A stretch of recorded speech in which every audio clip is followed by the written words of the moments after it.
Scott. Ask Scott.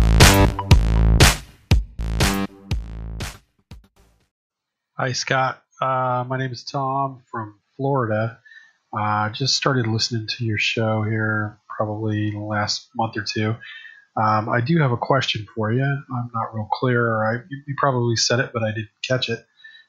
I know you've said before that one of the things that you look for is a BSR rating of 500 or lower, and I wasn't sure if that was in the primary or root category, or if that is like 500 in a subcategory, like 3 or 4 different categories down or more. If I found something that has like 7 subcategories and it's number 4, is that good? Or is it, even that in the root category, it's about a 1400 BSR. So if you could clarify that a little bit, that would be awesome. And thanks for all your great work, and keep it up. We all love it. Hey, Tom from Florida. What's up, man? Thank you so much for the question. And I wanted to address this one because it kind of goes into Jody's question that we just answered. And it really makes sense to talk about yours as well, because here's the deal.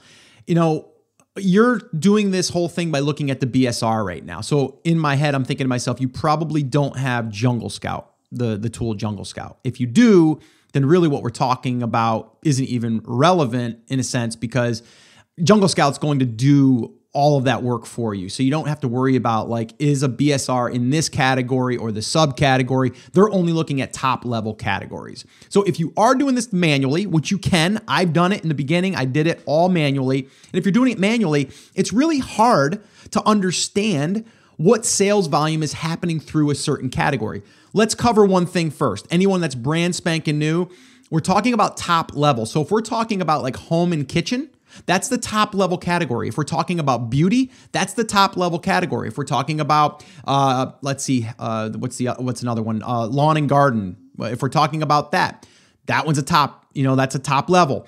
If we're talking about sports and outdoors, that's a top level. But when we talk about home and kitchen, and then you've got the next subcategory under that, or the subcategory of that is going to be bathroom supplies, and then you click on that, and then it's got more. It's then we're going into subcategories, which I think we should go into those as far as drilling in, but we don't want to look at that BSR necessarily, okay, or that rank in that category. That doesn't really mean anything as far as sales go. For me personally, you need to look at the top level category. Now, how could you, without a tool, how could you do this? Well, you could do the old 999 trick, which if you guys haven't heard this, really quickly, I'm going to go through it really quickly. And this is really how it would look. If you went into a category, let's just say home and kitchen, you've seen a garlic press, you've seen someone had a BSR of 7,000. You're like, okay, that seems good. Scott said that in home and kitchen, 10,000 or less, could be 10 a day, but really still not sure. It depends on the time of year.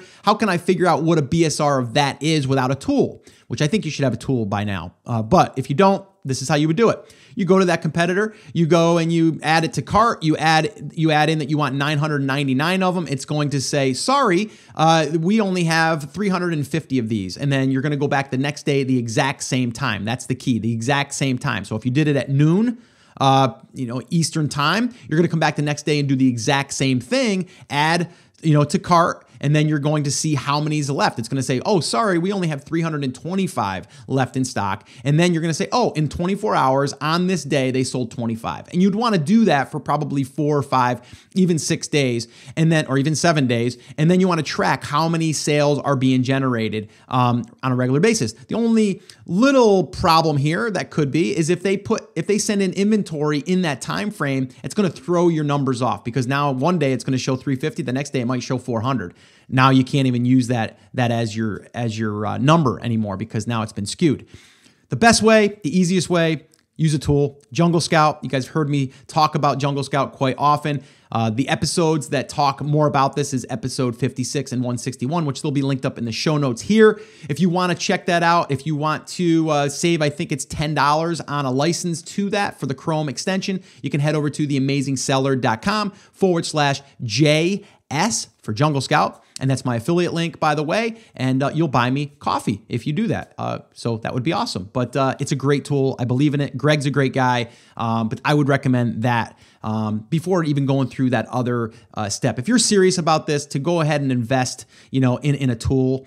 It's just one of those things I think that it's going to make your life a lot easier, and you can drill down a lot faster, and the guesswork is really, it's minimized. It's not perfect, but it's definitely a lot better way, and it's a better way of spending your time, especially if a lot of you people on here right now listening are, strapped for time, and you're trying to figure out that hour or two that you can spend a day. This is going to speed up that time by a lot.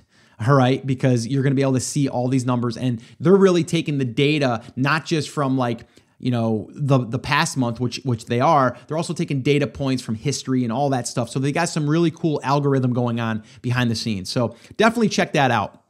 That's theamazingseller.com/JS if you want to get a discount on it. And if you want to just check out the episodes I did with Greg, head over to theamazingseller.com/161 or 56. So that's what I would recommend, Tom. But just understand that once you know the number approximately in a category, then you can kind of determine what you think they're selling. But if you use a tool, it's pretty much going to do the guesswork for you. All right, so hopefully that's been helpful. Well, hey there. Thank you so much for listening to that episode of Ask Scott. Now, that was just a highlight from one of our full episodes where I generally answer 3 to 4 questions on a podcast. If you want to go back and listen to all of the past archives of not just the Ask Scott session, but all of the full episodes where I do interviews with top Amazon sellers, people starting from scratch and building a business, if you want to listen to any of those episodes, head over to theamazingseller.com and you can find all of that over there. You can also find details there on how you can ask your own question and get it aired on an upcoming Ask Scott session and possibly see it here on YouTube or just on the podcast. All right, so definitely head over to theamazingseller.com. There's tons of resources over there for you to be able to build your e-commerce and Amazon business. So definitely go check that out. Now, I just wanted to remind you one thing before I let you go. There's a lot of information out there and some of it is really, really good. What I want you to remember is you have to not just consume the information, you have to actually apply that information. So take this information that you learned here today and apply it to your business. And this way here, you can get results. As my shirt says, I wear it almost daily. Take action. We'll see you guys.